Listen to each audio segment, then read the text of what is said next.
मंदिर के द्वार पर अथवा घर के द्वार पर बंधनवार क्यों लगाई जाती है? बंधनवार शुभ होती है। बंधनवार मंगल का प्रतीक होती है। पहले जब शादियां होती थी तो उस समय आम के पत्तों का बंधनवार लगाया जाता था।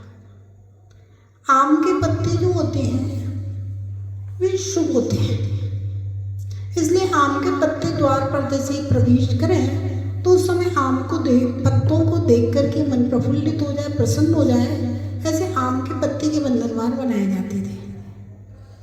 आगम में लिखा है, चक्रवर्ती भरत के महल के द्वार पर 24 घंटियों वाली बंधनवार लगी थी, और जब भरत महल से बाहर निकलता था अथवा महल में प्रवेश करता था तो उन घंटियों को बजा करके 24 तीर्थंकरों को स्मरण करके नमस्कार करते हुए वह अपने महल में प्रवेश करता था अथवा महल से बाहर जाता था।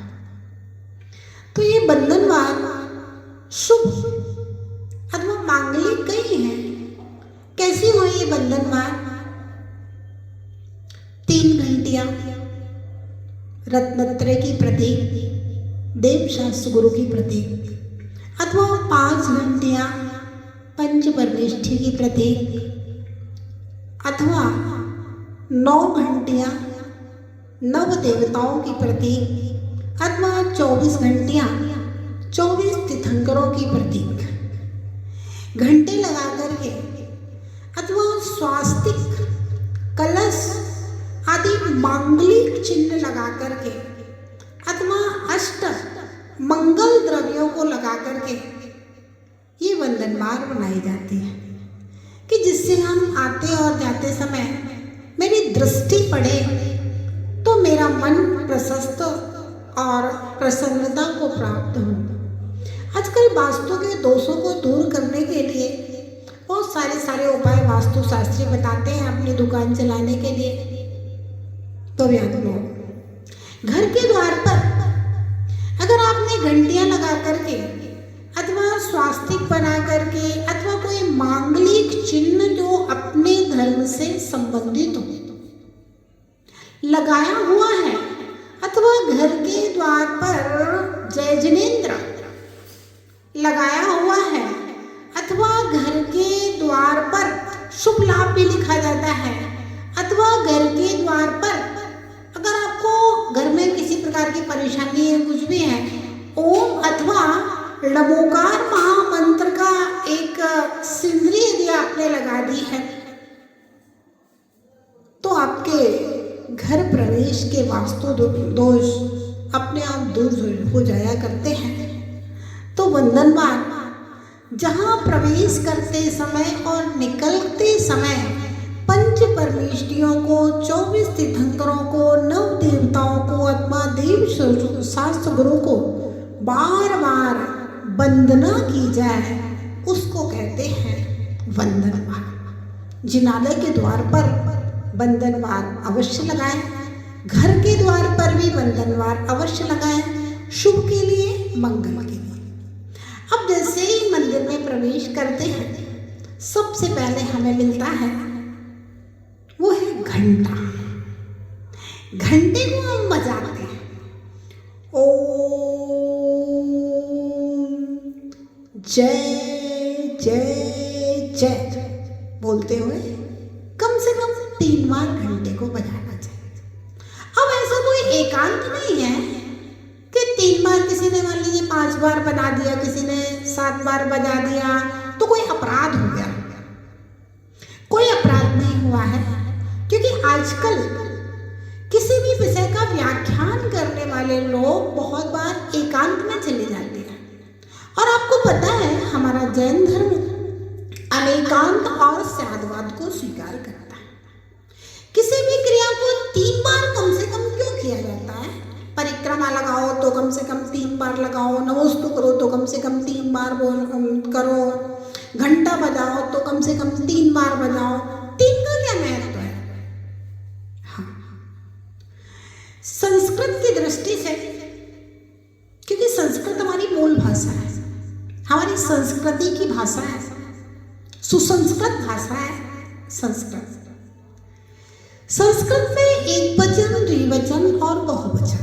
अब कोई चतुर्थ वचन, पंचम वचन, षष्ठम वचन, अष्टम वचन कोई नहीं आया। 3 बार मतलब बहुवार हो गया, बहुवचन हो गया। और बहुवचन में 3 भी हो सकते हैं, 100 भी हो सकते हैं, 1000 भी हो सकते हैं, लाखों, करोड़ों, अनंतों तक बहुवचन कहा जाता है। तो कम से कम 3 बार, 1 बार नहीं, 2 बार नहीं, 3 बार है ना। बहुवचन में हो गया, 3 बार हो गया, तो मेरा मन संस्कृत हो गया, यानी कि बार बार, अनंतों बार हम देव दुंदुभी का प्रतीक जो घंटा है उसको बजाते हैं। घंटे का एक बहुत बड़ा मनोवैज्ञानिक तथ्य है। घंटा ऐसे ही नहीं है बस घंटा लगा बजाया सो बजा दिया, नहीं। घंटे का हमारे मन और मस्तिष्क के ऊपर बहुत बड़ा प्रभाव पड़ता है। आपने देखा, छोटा बच्चा जब रोता है तो उसके लिए पुराने जमाने में झुंझुने होते थे। झुंझुना बजा दिया तो उस झुंझुने की ध्वनि से बच्चे का मन एकाग्र होता था। आजकल तो झुंझुने का जमाना खत्म हो गया है। बच्चा रोए तो माताएं बस मोबाइल चला करके दे देती हैं। तो झुंझुने की ध्वनि होती थी, घंटे की ध्वनि। आप देखना कि सांप भी बीन के ध्वनि पर मुग्ध होकर के नृत्य करने लगता है।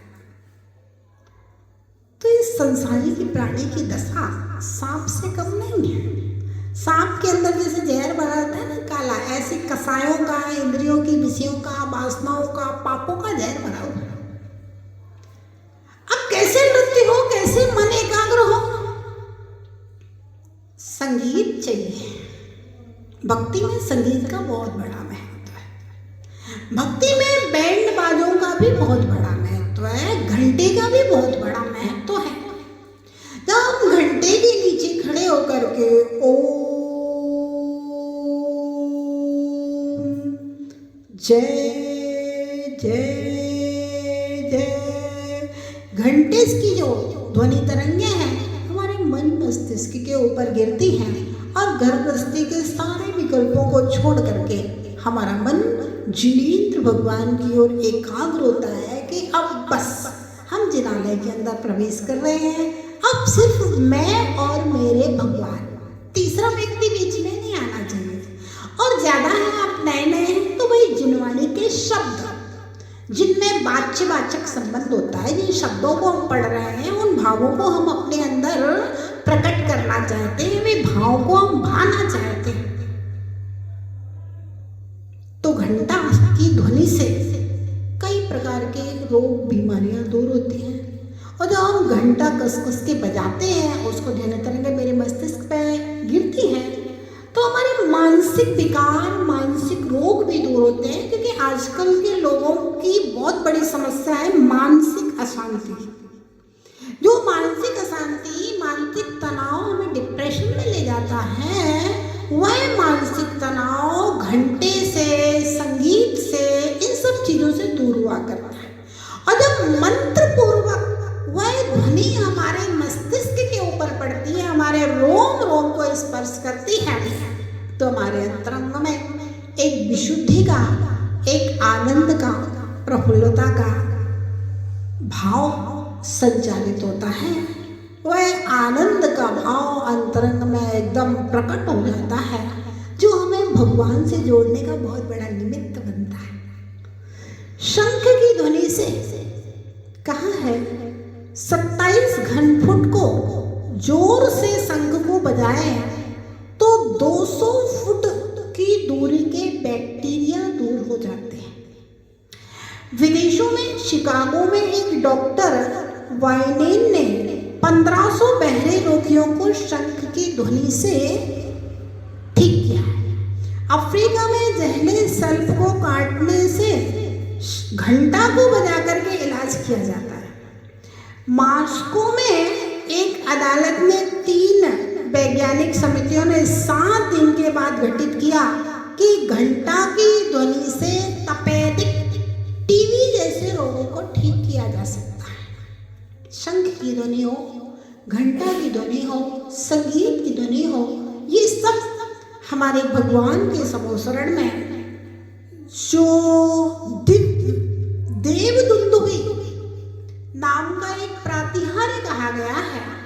भगवान के समोसरण में लाखों करोड़ों प्रकार के वाद्य यंत्र असंख्यात देवलोग बजाते थे और उनकी ऐसी मधुर ध्वनि जो कानों को सुहाए, सारे मन के विकारों को दूर करने वाली हो, भगवान का गुणगान, भगवान का जय जयकार करने वाली वह ध्वनि बजती है, वह है घंटा का प्रतीक देवदुन्दुभी। आपने देखा होगा जब घंटा मंदिर में बजाया जाता है तो आसपास के लोगों को पता चल जाता है भगवान की पूजा का, दर्शन का समय हो गया है और मंदिर का पट खुल गया है। गाँव में जहाँ पर घंटे बजते थे, आसपास के घरों में अभिषेक के समय प्राय करके भगवान का घंटा बजता है, तो उस समय जब भगवान का अभिषेक होता है और घंटा बज रहा है तो महिलाएं जल्दी जल्दी आ जाती है, भैया मुझे अभिषेक देखना है।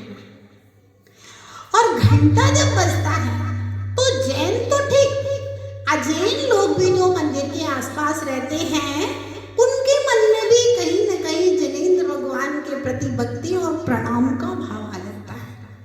तो घंटा बजाना, अपने मन को एकाग्र करना, अपनी प्रसन्नता को प्रकट करना, प्रभु की जय जयकार, जिन शासन के प्रति आह्लाद का भाव, प्रसन्नता का भाव प्रकट करना और घंटा बजाना जैन शासन की प्रभावना का बहुत बड़ा प्रतीक है।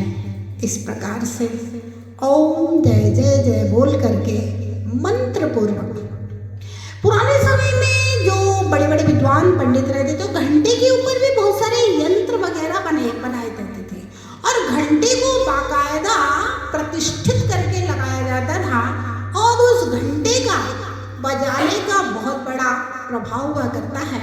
शांतिनाथ विधान में लिखा हुआ है, शांति यंत्र वगैरह को बना करके उस घंटे को लगाया जाए और जब शांति विधान हो तब उस घंटे को विधि पूर्वक बजाया जाए तो चारों ओर शांति ही शांति छाई जाती है।